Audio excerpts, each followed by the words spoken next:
The silk is gone, the gold is gone, the incense that once perfumed every room she entered has been replaced by the smell of her own unwashed body and the leather armor of the Roman soldiers who stand inside her chamber, not outside. Inside, watching her every movement, every breath, every moment she closes. Her eyes, Cleopatra 7 Philipper is 39 years old, and she sits on a wooden chair. That was once a servant's seat, can feel the rough grain of it through the thin linen shift they have left her to wear.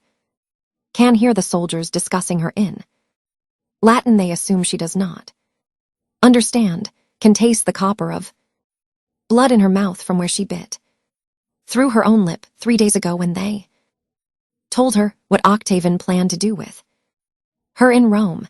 She was until 23 days ago the last pharaoh of Egypt, ruler of the wealthiest kingdom in the Mediterranean, lover of Julius Caesar, wife of Mark Antony, mother of 4 children who carried the blood of both Ptolemaic and Roman dynasties. She commanded fleets. She negotiated with emperors. She spoke 9 languages and could argue philosophy with scholars and strategy with generals. The Library of Alexandria existed because her ancestors built it. The lighthouse that guided ships to harbor bore her family's name. She was Isis incarnate, the living goddess, the Queen of Kings.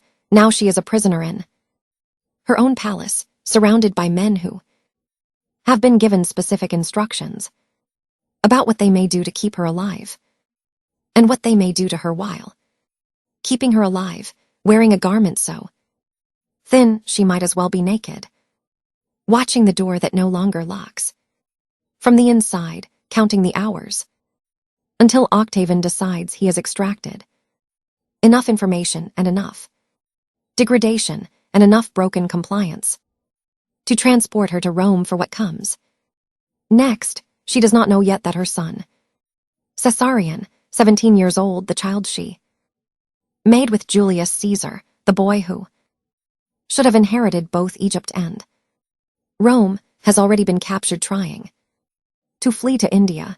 She does not know that he is being brought back to Alexandria, specifically so Octavian can decide whether to execute him in front of her or after she is gone. She does not know that her 3 younger children, the twins Alexander, Helios, and Cleopatra, Celine, age 10, and little Tommy, Philadelphia, age 6, have already been designated as property of the Roman state to be raised in Octavian's household as living trophies of his conquest. What she knows is that the guards changed shifts 2 hours ago.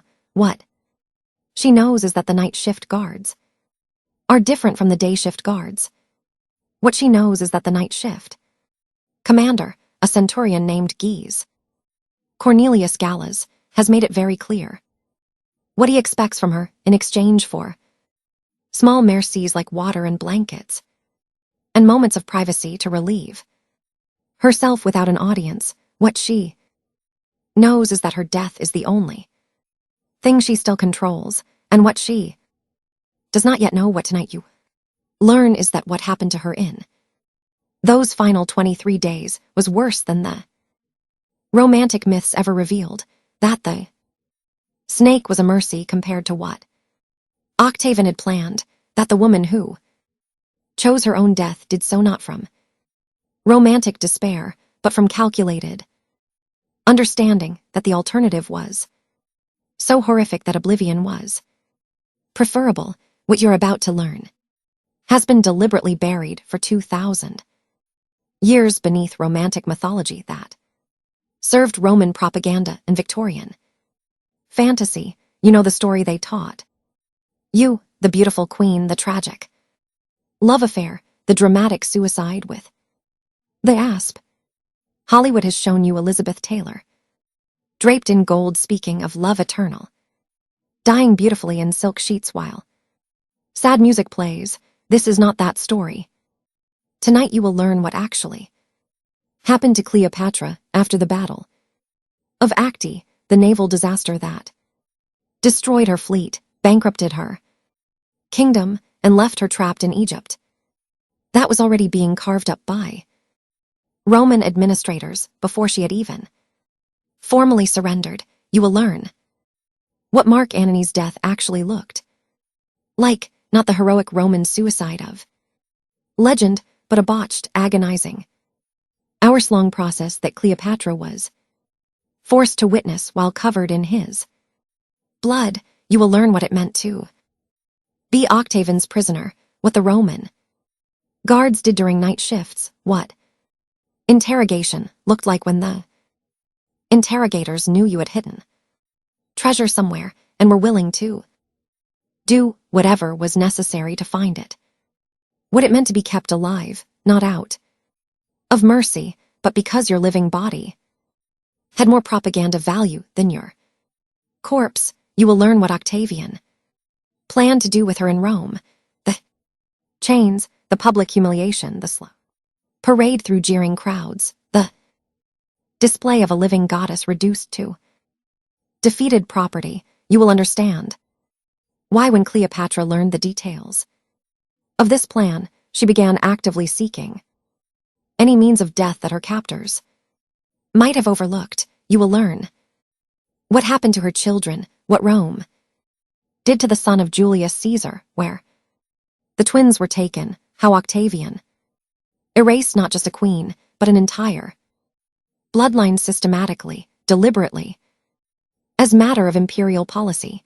Subscribe if you want to understand what empires do to the women who dare to resist them.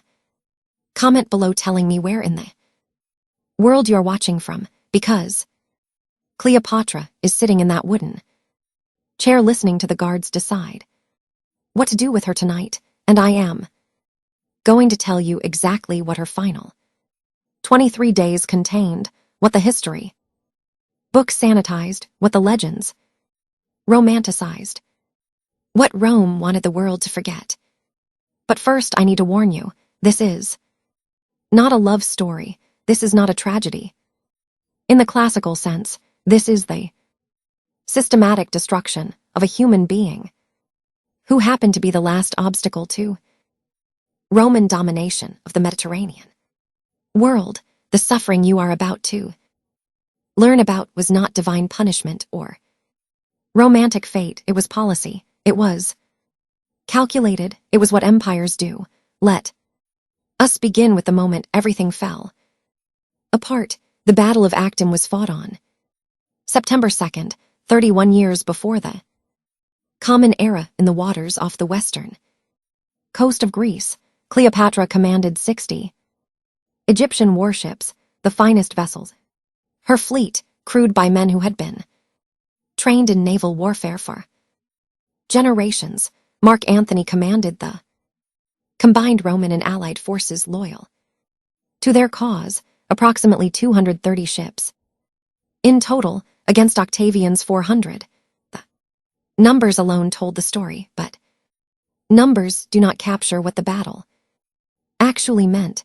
Cleopatra watched from her flagship, a massive vessel called the Antonius, as the Roman formation closed around Antony's fleet like a fist. She watched as ship after ship was grappled, boarded, set ablaze. She watched men she had known for years die in water that turned red and then black with blood and ash. She watched the smoke rise so thick that the September sun became a red disk, barely visible through the haze, and then she made a decision that history has debated for 2,000 years. She ordered her squadron to break through the Roman line and flee south toward Egypt. Roman historians called this cowardice.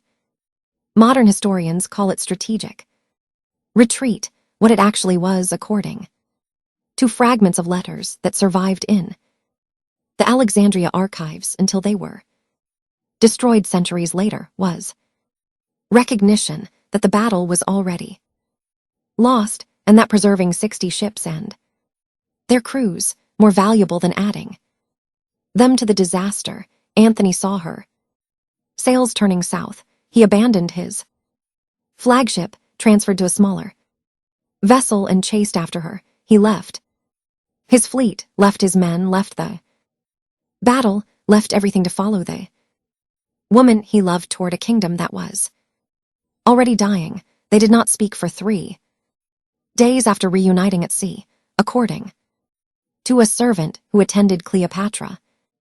During the voyage back to Egypt, a woman named Chararmian, who would eventually die beside her queen, Cleopatra spent those 3 days in her cabin refusing food, refusing conversation, writing letters she immediately burned.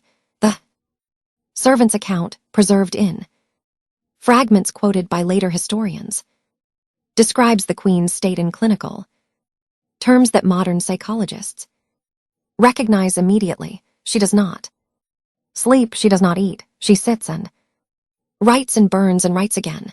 When I enter to bring water, she does not seem to see me. Her eyes are open, but they look at nothing in this world. I fear the queen is already somewhere else, somewhere inside herself, where none of us can reach her. Cleopatra was not merely grieving, she was calculating. Egypt's treasury was depleted by years of funding Anani's military campaigns. The grain harvest had failed 2 years in succession, leaving the population hungry and restless. The Roman merchants who had once filled Alexandria's markets were gone, recalled to Italy on Octavian's orders. The allied kingdoms that had once sent tribute and trade goods had already begun negotiating with Rome for separate pieces. She had perhaps 12 months before Egypt's economy collapsed entirely. She had perhaps 6 months before the population grew desperate enough to riot. She had perhaps 3 months before Octavian's armies arrived at her borders demanding surrender, and she had a choice to make. She could negotiate, offer Octavian whatever he wanted in exchange for her children's safety and some fragment of autonomy. She could fight, fortify Alexandria, arm the population, force Rome into a siege that would cost them dearly even if they eventually won. Or she could flee, take her treasure, her children, her remaining ships, and try to establish a new kingdom somewhere beyond Rome's reach. She chose to try all 3 simultaneously. This was either brilliant or desperate. History has never quite decided which. The months between Actium and the final fall of Alexandria were not, as romantic histories suggest, spent in languorous despair punctuated by passionate reconciliation with Antony. They were spent in frantic activity as Cleopatra attempted to salvage something, anything, from the wreckage of her kingdom. She sent her treasure fleet toward the Red Sea, planning to establish a supply line for potential escape to India. The fleet was captured by Arab tribes allied with Rome before it cleared the Arabian Peninsula. 15 ships, their holds full of gold and silver and precious gems accumulated over 3 centuries of Ptolemaic rule, fell into hands that would eventually deliver them to Octavian. She negotiated with Rome through intermediaries, offering to abdicate in favor of her children if they could be guaranteed safety and some nominal independence. Octavian's response, delivered through a freedman named Thyrsis, was deliberately ambiguous, promising nothing while implying everything, keeping her uncertain while his armies advanced. She fortified Alexandria's harbors, trained new crews for her remaining ships, stockpiled weapons and supplies for a siege. The preparations were visible to anyone who watched, which meant they were visible to the Roman agents who had infiltrated her court at every level, and she began to collect poisons. This detail comes from multiple sources, Roman, Egyptian, and Greek, all of whom confirm that. Cleopatra spent considerable effort during these months testing various toxic substances on condemned prisoners. She wanted to know which poisons killed quickly, which killed slowly, which caused pain, which caused peaceful unconsciousness. She was studying death the way she had once studied philosophy, with methodical attention to detail, a document fragment preserved in the Vatican archives, copied from an earlier source that no longer exists, describes one such test. In clinical detail, the Queen observed the administration of hemlock to a prisoner condemned for theft. The death required 4 hours. The prisoner experienced paralysis, beginning in the extremities and progressing toward the heart. Consciousness was maintained until near the end. The Queen noted this was unacceptable and ordered different substances tested. She was preparing her escape route, the only one Octavian could not block. Meanwhile, her isolation deepened. The courtiers who had once filled her palace began disappearing, some fleeing to Rome to negotiate own surrenders, some simply vanishing the night to avoid being present when the end came. The servants who remained grew fewer. The guards who had once protected her began to watch her with different eyes, calculating whose favor they would need to survive the transition to Roman rule. Anthony noticed none of this. He had retreated into a structure he built on the harbor, which he called the Timonium, after the famous Athenian misanthrope who had withdrawn from human society in disgust. He spent his days drinking, his nights drinking more, and his occasional moments of clarity raging against friends who had betrayed him, gods who had abandoned him, fate that had turned against him. Cleopatra visited him. Sometimes the visits grew shorter.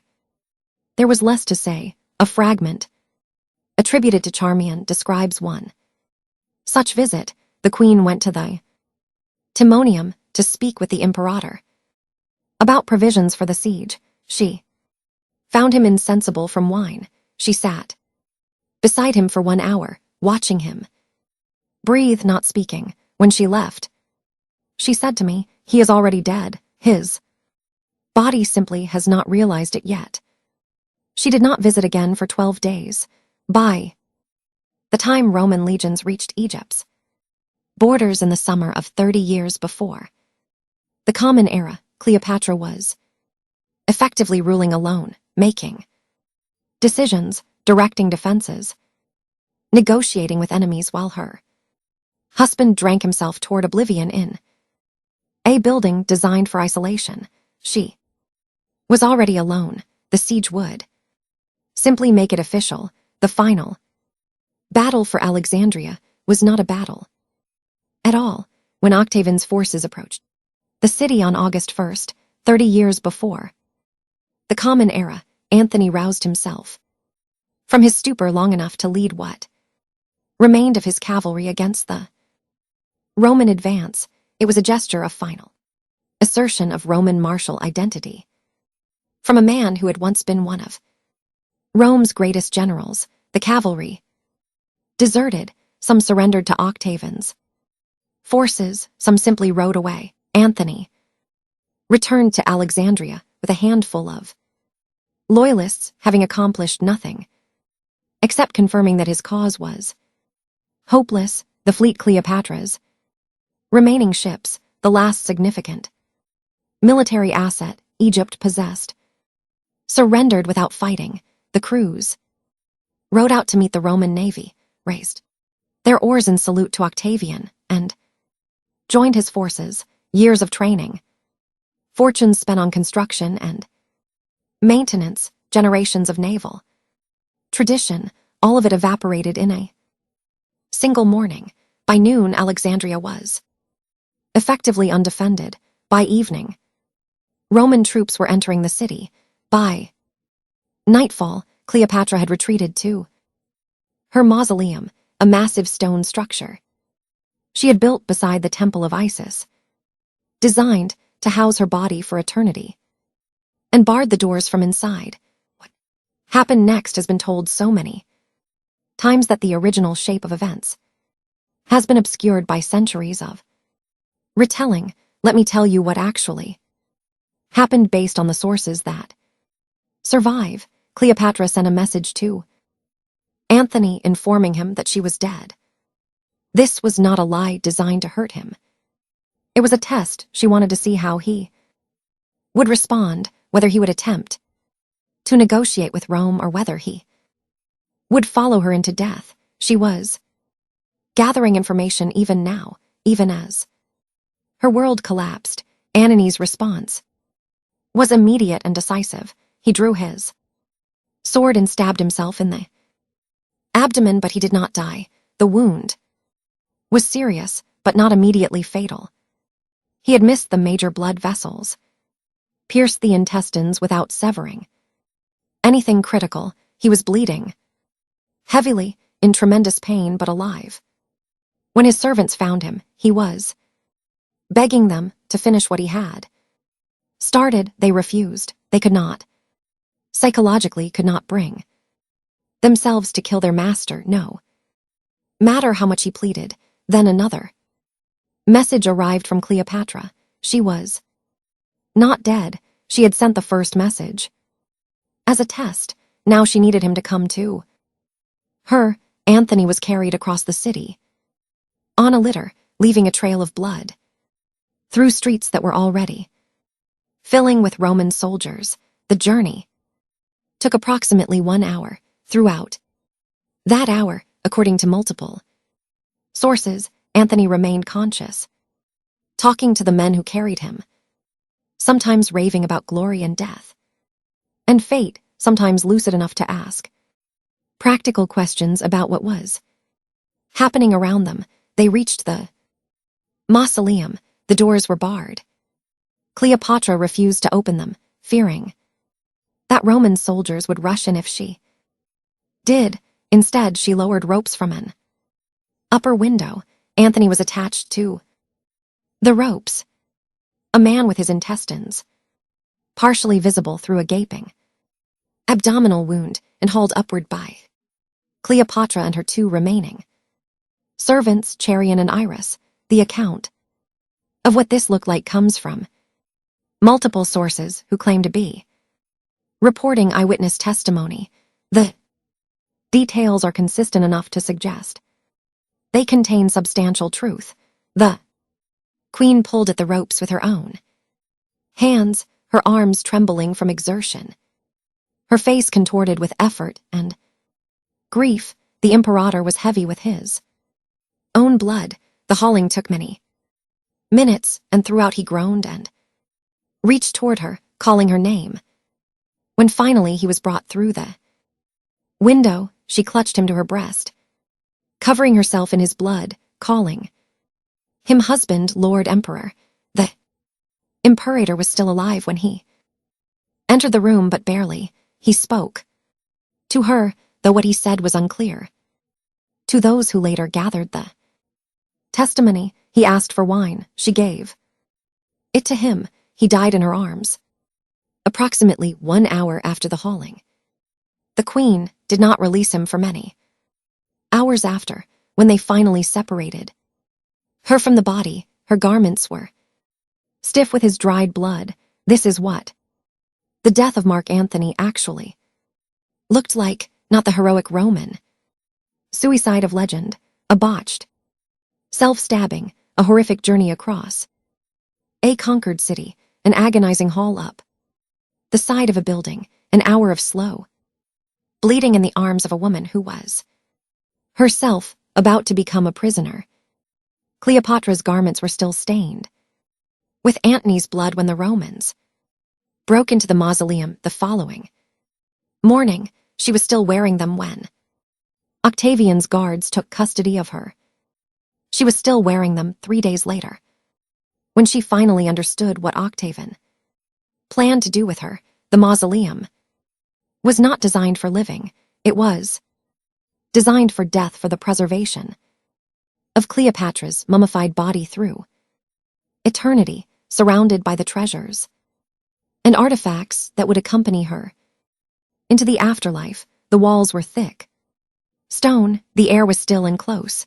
The only light came from high windows, designed to prevent grave robbers from entering. For 3 days, Cleopatra remained inside this space with Antony's corpse, refusing to come out, refusing to let the Romans enter. She had with her the poison she had been preparing for months, a small vial containing a mixture of substances she had tested extensively, guaranteed to produce death within minutes without significant pain.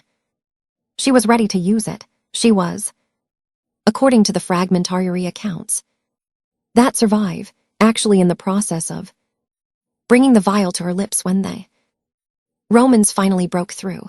The man who stopped her was named Gas Proculus, a trusted member of Octavian's staff who had been sent specifically because of his reputation for diplomacy. He entered through the same upper window Anthony had been hauled through, accompanied by 2 soldiers. He reached Cleopatra before she could swallow the poison, seized her wrists, and held her while the soldiers took the vial from her possession. You will deprive yourself of a great subject for triumph, Cleopatra reportedly told him, and deprive Caesar of a great occasion for displaying his clemency. Proculus did not respond to this. He simply held her wrists until more soldiers arrived. Within hours, Cleopatra had been moved from the mausoleum to her own palace, but her own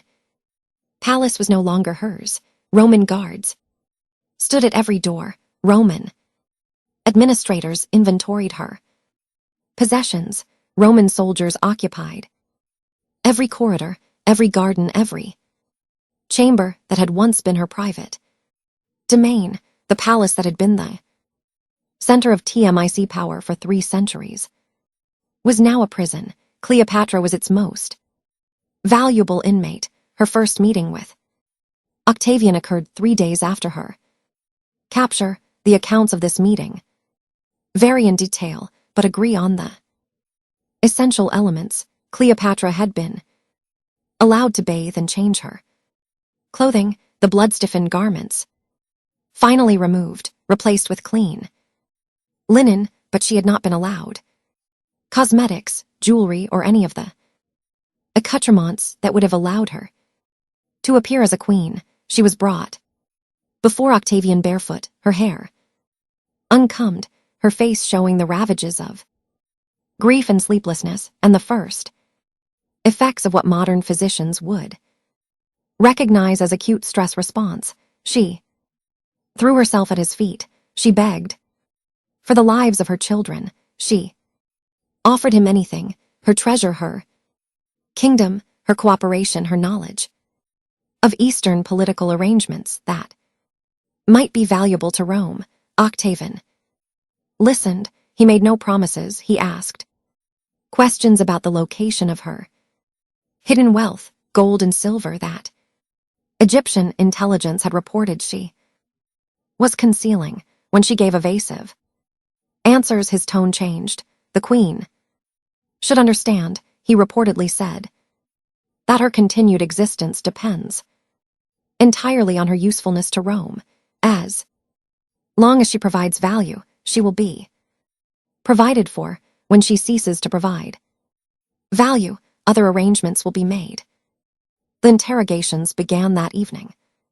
The Roman system for extracting information from valuable prisoners was sophisticated and effective.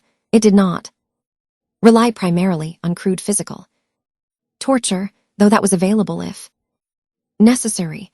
It relied on psychological pressure applied systematically over time, designed to break resistance without damaging the prisoner's body, to the point where public display would be compromised. Cleopatra was not tortured in the conventional sense. She was subjected to something worse. The guards who watched her were rotated on 8-hour shifts. The day shift guards were professional. They watched, they reported, they maintained order, but they did not interact with her beyond what duty required. The night shift guards were different. The night shift commander, Gaius Cornelius Gallus, would later become the first Roman prefect of Egypt, rewarded for his service during the conquest. During the 23 days of Cleopatra's captivity, he was simply a centurion with absolute power over a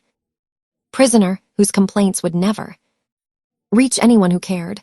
What happened during the night shifts is not explicitly described in surviving sources. Roman historians were not interested in documenting the mistreatment of a foreign queen, and Egyptian sources from this period were systematically destroyed, but the patterns are visible in what the sources do say. Cleopatra was denied sleep.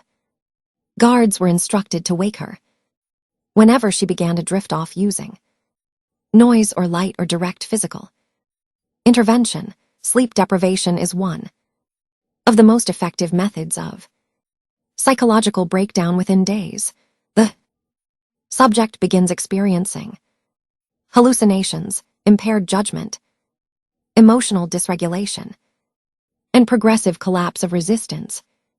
She was denied privacy. The guards watched her constantly, including during intimate activities like bathing, using the toilet, and changing clothes. This constant observation was not merely surveillance, it was designed to strip away her sense of self, to remind her continuously that she had no control over her own body or environment. She was denied dignity. Small humiliations, accumulated food served on the floor rather than a table, water provided in amounts just insufficient to satisfy thirst, requests ignored or deliberately misunderstood. These were not random cruelties, they were systematic degradation designed to break her understanding of herself as a person deserving respect. And there were the nights, a fragment from a source that no longer survives, quoted by a medieval Arab historian who had access to Alexandrian archives before they were destroyed, describes the arrangement. Clinical terms: the Roman guards were given liberty with the queen during the dark hours on condition that no visible marks remained. The centurion Gallus claimed this privilege for himself first, then distributed access to his favored subordinates. The queen's protests were ignored. Her status as prisoner removed all protections that would normally apply to women of rank. This is what Tu's compliant language calls what happened during the nights. This is what Roman sources euphemistically refer to when they mention the queen's sufferings during captivity. This is what Cleopatra was experiencing while Octavian methodically planned her transportation to Rome. After the first week, according to the fragments that survive, Cleopatra stopped protesting. After the second week, she stopped reacting entirely. She had learned what survivors of sustained assault learned, that dissociation is the only defense when physical resistance is impossible. The servant Charmian, who was permitted to remain with her queen throughout the captivity, left fragments of description that later historians quoted. The queen is no longer the queen. She sits where they place her. She eats what they give her. She does not speak unless spoken to. Her eyes are open, but she is not behind them. When I speak her name, she does not respond. When I touch her hand, she does not feel it. She has gone somewhere else. Somewhere inside, somewhere they cannot reach her, but I fear she cannot come back. This was the state Cleopatra was in when she learned what Octavian intended to do with her in Rome.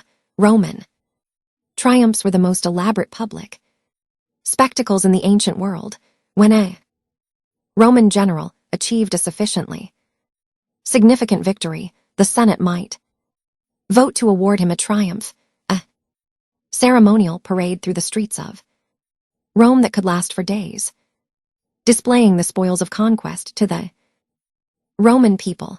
The triumph included specific elements, each designed to demonstrate Roman power and the defeated enemy's humiliation. First came the spoils wagon after wagon of gold, silver, precious gems captured, weapons, exotic animals, anything that demonstrated the wealth Rome had seized. Paintings and models showed the conquered territories, the battles that had been won, the cities that had fallen. Then came the prisoners, common captives walked in chains destined for slave markets or execution. After the parade, captured nobles and royalty were displayed separately, dressed in their finest remaining garments, or sometimes stripped naked to emphasize their fall from power. The general himself came last, riding in a golden chariot, wearing ceremonial purple, crowned with laurels, accepting the adulation of crowds that lined every inch of the parade route. For defeated royalty, the triumph was usually the final public appearance before execution. After being paraded through Rome, foreign kings and queens were typically strangled in the Tullium, the prison at the foot of the Capitoline Hill, while the general was being crowned on the summit above. Octavian had specific plans for Cleopatra. She would be the centerpiece of his triumph, the greatest trophy of his conquest, proof that he had succeeded, where Julius Caesar had merely deadied, and where Mark Antony had failed entirely. She would be displayed in chains, dressed as the foreign queen Rome had finally conquered, forced to walk the entire length of the parade route, while Roman citizens jeered and threw refuse. Her children would walk behind her. The twins, Cleopatra Selene and Alexander Helios, would be displayed as captured royalty, the offspring of her union with Antony, living proof of Rome's victory over both parents. Little Tommy Philadelphia would walk as well, too young to understand what was happening, confused and frightened by the crowds. Effigies would be carried, showing Cleopatra in various humiliating poses, as a serpent, as a harlot, as a monster who had seduced good Romans away from their duty. Propaganda paintings would depict the Battle of Acte, with Cleopatra fleeing in cowardice while brave Roman soldiers fought and died. At the end of the parade, Cleopatra would be taken to the Chalanum and strangled, while Octavian ascended the Capitol line to sacrifice to Jupiter. Her body would be displayed publicly for some days, proof that the menace of Egypt was finally ended and then disposed of without honor. This was standard procedure. This was what Rome did too. Conquered enemies. This was what Cleopatra learned was waiting for her in Rome. The information came to her through Dolabella, a young Roman officer who had developed sympathy for the captive queen, perhaps romantic interest, perhaps simply human compassion for suffering he witnessed daily. He visited her on the 20th day of her captivity and told her what he had learned from conversations with Octavian's inner circle. You will be transported in 3 days, he told her. The ships are already being prepared. You will be taken to Rome. You will walk in the triumph. You will be displayed to the people, and then you will be executed. He told her about the chains. He told her about the crowds. He told her about the execution method. He told her about her children walking behind her, watching their mothers' humiliation before being distributed to Roman households as prizes. Cleopatra listened to all of this without expression. When he finished, she asked a single question, "And my son Caesarion? What of him?" Dalabella hesitated. Then he told her Caesarion had been captured. While attempting to flee to India, he had been brought back to Alexandria. Octavian had already decided his fate. The son of Julius Caesar could not be permitted to live. He was too dangerous. A potential rallying point for anyone who opposed Octavian's rule, a living reminder that Caesar's bloodline continued through a woman Octavian had just conquered. There could be no mercy. For him, Caesarion would be executed. Not publicly, not as part of the triumph. That would give him too much dignity, too much significance. He would simply be killed quietly, his body disposed of, without ceremony, his existence erased from history as thoroughly as possible. Octavian has been advised, Dolabella told her, that too many Caesars is not a good thing. This was when Cleopatra understood with complete clarity what she had to do. The romantic narratives would have you believe that Cleopatra chose death out of grief for Anthony, that losing her lover made life unbearable, that she died for love in the classical tradition of tragic heroines. This is not what happened. Cleopatra chose death because she had performed the calculations, and death was the only acceptable outcome remaining. If she lived, she would be transported to Rome. She would be paraded through the streets in chains. She would be displayed to crowds who would mock and humiliate her. She would be strangled in a prison cell while Octavian celebrated. Above her, her body would be displayed as a trophy and then discarded. Her children would watch all of this. Her daughter, Cleopatra Selene, 10 years old, would see her mother degraded and killed. Her sons would see it. They would carry those images for the rest of their lives they would spend as captives in Roman households, raised by their parents' enemies, their identities erased, their heritage denied. If she died now, before the transportation, several things changed. Octavian would be denied his greatest trophy. His triumph would proceed, but without the centerpiece he had planned, the propaganda value of displaying Cleopatra in chains would be lost. Her death would become part of her legend rather than her humiliation. She would be remembered as the queen who chose her own end rather than submit to Roman domination. Her children might still face difficulty, but they would not have to watch their mother's degradation. They would not carry those images. They might, possibly with luck, be treated with some measure of dignity as the offspring of a royal house rather than as the children of a publicly humiliated captive. And she would escape. She would escape the nights with the guards. She would escape the interrogations. She would escape the chains and the crowds and the strangling hands of the executioner. She would escape all of it permanently, irrevocably. The only question was how. Octavian's guards had removed every obvious means of self-harm from her quarters. They had taken her poison, the carefully tested mixture that would have provided quick, painless death. They watched her constantly, preventing her from obtaining weapons or gaining access to heights from which she might throw herself. They had even taken her clothing pins, anything that might be sharpened into a blade, but they had not thought of everything. Cleopatra had spent months studying death. She knew substances, methods, delivery mechanisms. She knew that the asp, the Egyptian cobra, delivered venom that killed quickly but not instantly, painlessly after the initial bite, leaving the body unmarked and apparently peaceful. She knew that cobra venom was Available in Alexandria, if one knew who to ask. She knew that her servants, Charmian and Iris, were still loyal.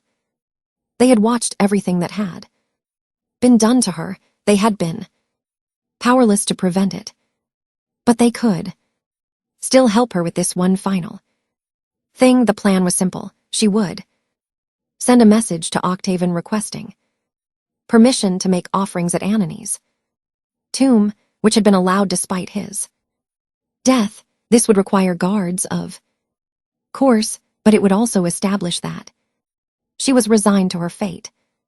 Cooperative, no longer a threat, requiring maximum vigilance. Upon her return from the tomb, she would request a meal. The meal would be delivered in a basket, as was customary, concealed. The basket beneath figs or flowers or whatever other innocent contents her servants could arrange would be the cobra. The guards would not check the basket carefully because they would not be looking for snakes. Who would think of snakes? Who would imagine that a prisoner would deliberately introduce deadly viper into her own quarters?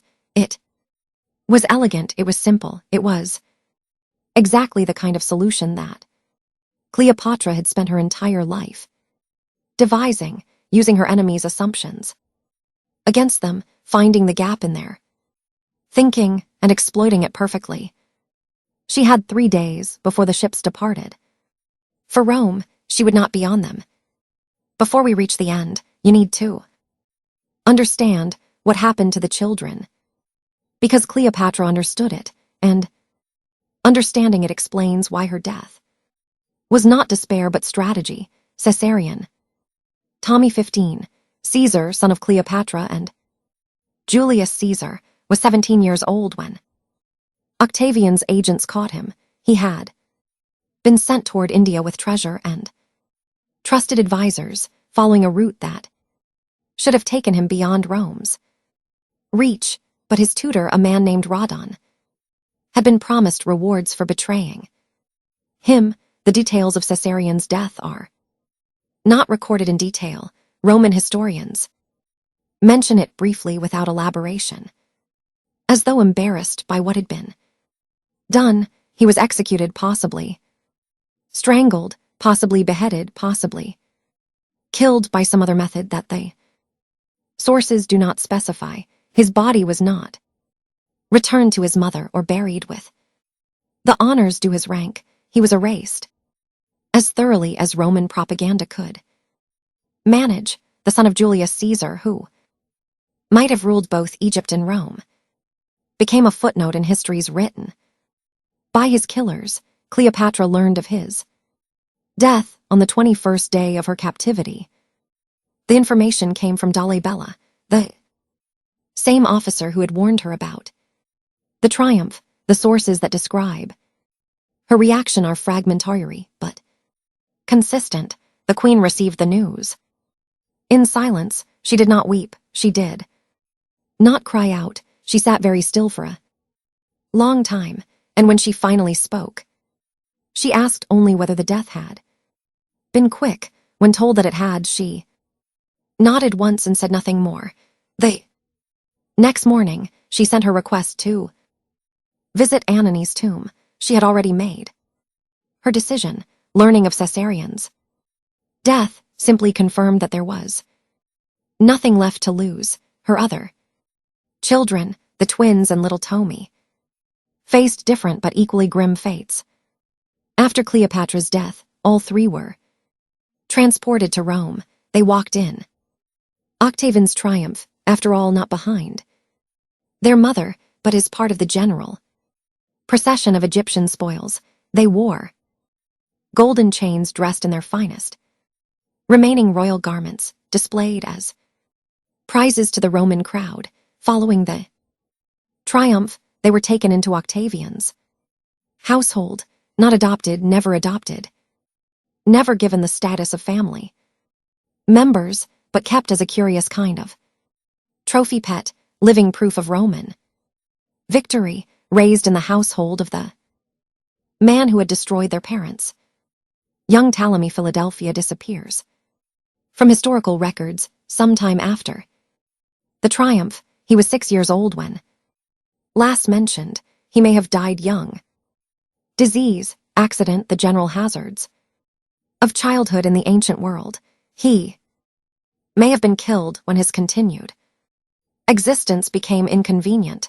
We do not know. Alexander Helios, the male twin, also disappears from historical records. After the triumph, he was 10 years old. His fate is unknown. Only Cleopatra Selene survived long enough to have a documented later life. She was eventually married to Juba II, a Romanized African king, and given nominal rule over Mauritania.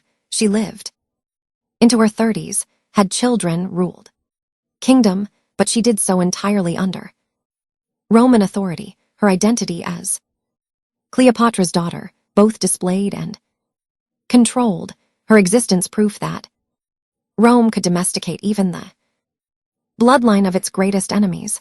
She named her son Tammy after her lost brothers and the dynasty that had ended with her mother. This son would eventually be executed by the emperor Caligula, ending the TMIC bloodline entirely. Cleopatra understood as she prepared for death that she could not save her children. The twins would be taken regardless of what she did. Caesarion was already dead. Little Tommy's fate was beyond her control, but she could spare them one thing. She could spare them the image of their mother. Chains, degraded, humiliated, strangled. In a Roman prison, she could give them a death to remember that was not shameful, but defiant, a queen who chose her own end rather than submit. It was the only gift she had left to give. The morning of August 12th, 30 years before the Common Era, Cleopatra sent her request to visit Antony's tomb. Permission was granted. She was escorted by guards to the mausoleum where Antony's body had been prepared for burial, Roman style. Now not Egyptian, his form laid out rather than mummified, his features preserved with wax and unguents that would delay decay. She spent approximately 1 hour at the tomb. The guards watched from a respectful distance, close enough to prevent escape, but far enough to allow the appearance of privacy. They saw her weeping. They saw her speaking to the body. They saw her placing flowers and making offerings. They did not see that she was saying goodbye. They did not understand that she had already decided never to see this place again. Upon returning to her quarters, she bathed. This was unusual. She had not requested a bath in days, but not suspicious.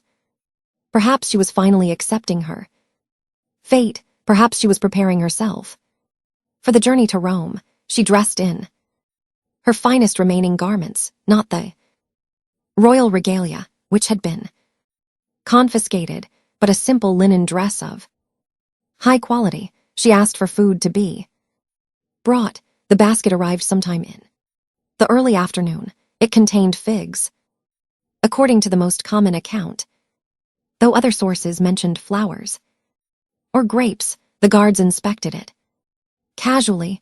They were looking for weapons, for poison vials, for implements of self-harm. They were not looking for the small cobra concealed beneath the fruit. What happened next is not directly witnessed. The guards remained outside the chamber. By the time they entered, it was over. The sources describe what the guards found when they finally opened the door. The queen was upon a golden couch, dressed as if for ceremony, arranged as though sleeping. One of her women was dead at her feet. Charmian, barely alive, was adjusting the crown upon the queen's head. A guard asked if this was well done, and Charmian replied, "It is very well done, and fitting for a princess descended from so many kings."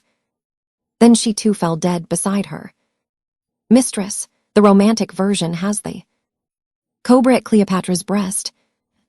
Deliberate theatrical image. The reality was probably different. Cobra handlers typically place the snake against the arm or hand where it would bite and then be contained before it could escape.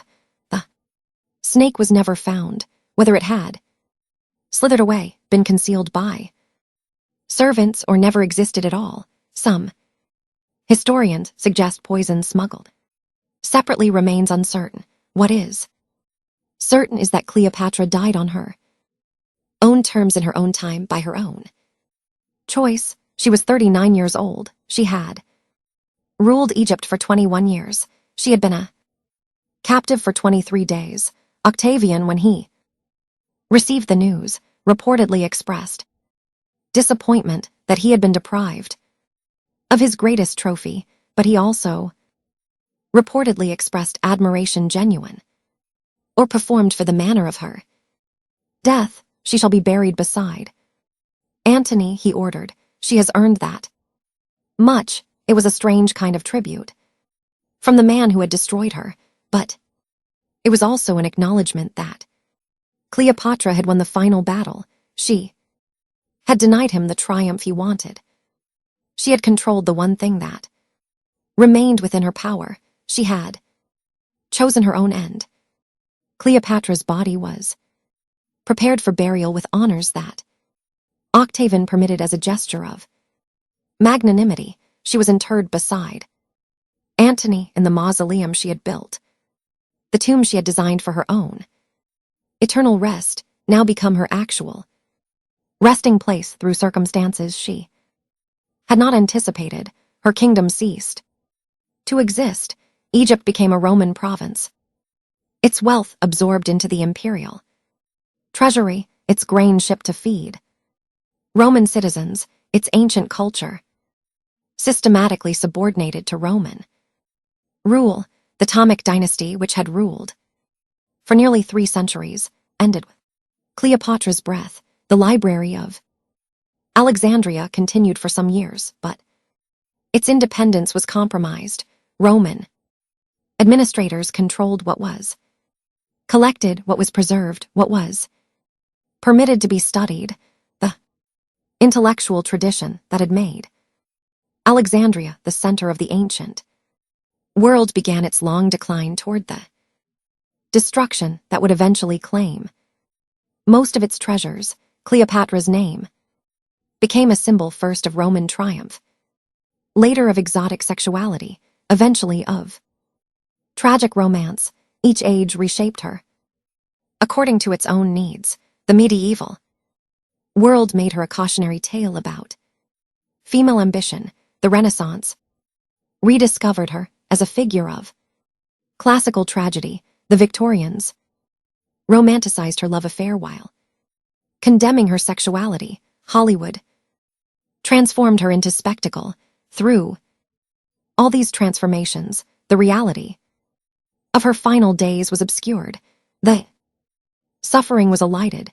The systematic degradation was sanitized into romantic tragedy. The strategic nature of her suicide was sentimentalized into death for love, but the truth persisted in fragments, in quotes from lost sources, in details too specific to be invented, in the patterns that emerge when multiple accounts are compared carefully. The truth is that Cleopatra did not die for love. She died because the alternative was worse. The truth is that her final weeks were not spent in romantic grief, but in systematic brutalization, designed to break her resistance and extract her cooperation. The truth is that she chose death not as escape from heartbreak, but as escape from horrors that were explicitly described to her: chains, humiliation, public degradation, execution. The truth is that her suicide was not surrender but victory, the only victory still available to her, the final assertion of control over a life that Rome had attempted to reduce to property. Modern historians who have examined the fragmentary evidence. From Cleopatra's final days recognize patterns that were invisible to earlier scholars. The description of her psychological state during captivity matches what contemporary trauma specialists identify as acute stress response progressing toward complex post-traumatic stress disorder. The dissociation described by Charmian, the queen who is no longer behind her eyes, is a documented survival mechanism in victims of sustained assault. The pattern of her treatment, sleep deprivation, constant surveillance, systematic humiliation, sexual access by guards follows protocols that would later be documented in various contexts as methods for breaking resistance. The Romans did not have psychological terminology, but they understood empirically what worked, the decision-making process that led to her suicide follows what researchers who study concentration camp survivors and political prisoners recognize as rational suicide under conditions of extremity. The reasoned conclusion that death is preferable to continued existence under specific circumstances. Cleopatra was not irrational. She was not hysterical. She was not acting from romantic impulse. She was a sophisticated political operator who had negotiated with Julius Caesar, managed Mark Antony, and held her kingdom together through 2 decades of Roman pressure. In her final days, she assessed her situation with the same analytical capacity she had applied throughout her reign, and she reached a conclusion that any rational observer would recognize as sound. Death was better than what Octavian had planned for her. The romantic mythology serves Rome's purposes. It makes her death seem emotional rather than rational, feminine rather than political, a story about love rather than a story about resistance. By focusing on the snake and the legend, we avoid confronting what Rome actually did to her and what she actually escaped through her choice. But she deserves better than mythology. She deserves the truth. Let me tell you what the truth actually is. Cleopatra 7.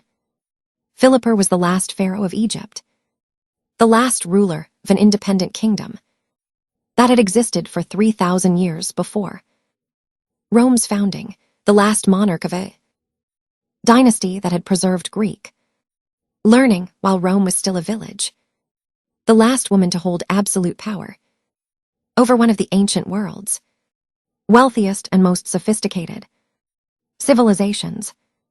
She was captured by an empire that viewed her as property, as a trophy to be displayed, a symbol to be degraded, threat to be eliminated. She was held for 23 days, during which she was denied sleep, denied privacy, denied dignity, and subjected to violations that the sources describe only euphemistically, but that the patterns made clear. She was told exactly what awaited her in Rome: the chains, the crowds, the humiliation, the execution. She was told that her children would be forced to watch. She was told that her son was already dead, killed because his bloodline was too dangerous to preserve. And she made a choice. She chose to deny Rome its triumph. She chose to control the manner of her own death. She chose to transform her end from humiliation into defiance, from defeat into legend. The snake, if there was a snake, was not a romantic symbol. It was a weapon, the last weapon she had access to, deployed with the same strategic intelligence she had applied throughout her reign. Her death was not tragedy in the romantic sense. It was victory, the only victory still available, the final assertion of agency by a woman who had been systematically stripped of everything else. Remember Cleopatra, not the Hollywood version, not the romantic Legend, not the cautionary tale about female ambition or exotic seductress. Remember the woman who ruled a kingdom for 21 years against constant Roman pressure. Remember the mother who sent her son toward India, hoping he might escape, and learned of his execution while trapped in her own palace. Remember the prisoner who endured 23 days of systematic brutalization and emerged with her strategic capacity intact, able to plan and execute her own end despite constant surveillance. Remember that she was 39 years old, not young, not beautiful in the way legends suggest, but experienced and intelligent, and capable of reading situations with devastating accuracy. Remember that she chose death not because she could not bear to live without Antony, but because she understood exactly what Rome intended to do to her and found that understanding unbearable. Remember that the romantic mythology was Roman propaganda designed to make her death seem emotional and feminine rather than rational and political.